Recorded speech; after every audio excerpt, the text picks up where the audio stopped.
Quiero contestarle a Miguel Guillén, secretario general del Partido de Liberación Nacional, porque solo cuenta lo bueno y no cuenta lo malo del Partido de Liberación Nacional.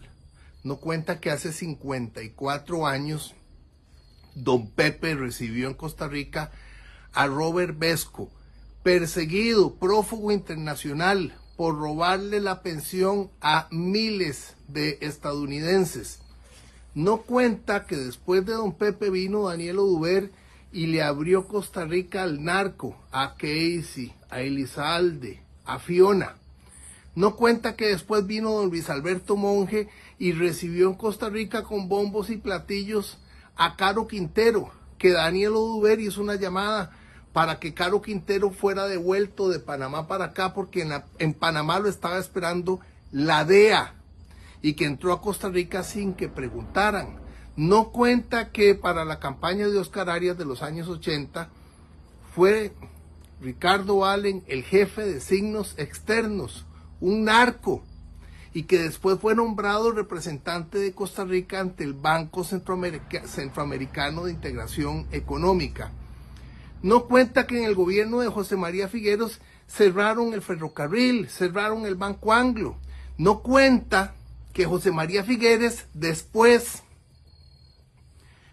recibió casi $1 millón para destruir al ICE, obra de su padre. No cuenta que cuando don Abel Pacheco entregó el poder, Costa Rica no tenía deuda interna, no tenía déficit fiscal.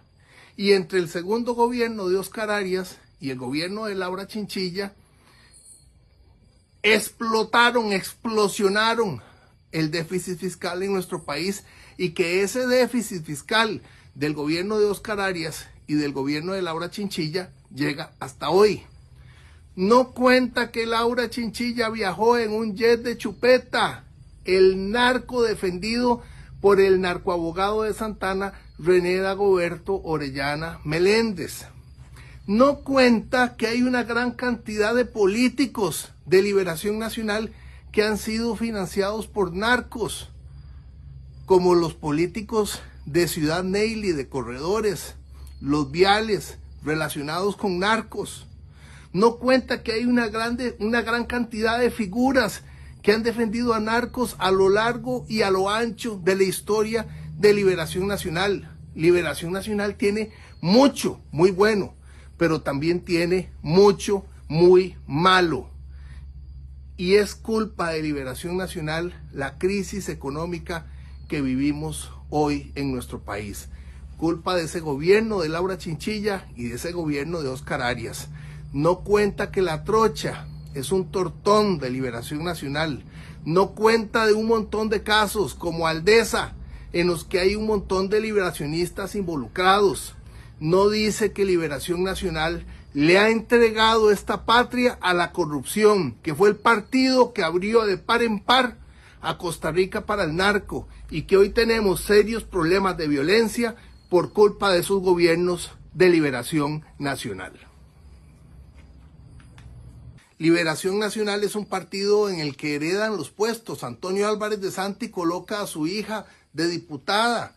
Francisco Nicolás quiere colocar ahora a su hija de diputada. Ese es el Partido Liberación Nacional que la gente aborrece. Un partido de argollas, que primero fue Rolando González y ahora es Dinora Barquero. O sea, primero el esposo y ahora la esposa. Un partido lleno de nepotismo y de corrupción, que le hizo mucho bien en el pasado a Costa Rica, pero que después borró con el codo todo lo que hizo con la mano. Un partido que ha destruido la economía de Costa Rica y que tiene que quedar para siempre en el pasado. Ojalá que Liberación Nacional no saque ni un solo diputado. Ese es el castigo que se merece.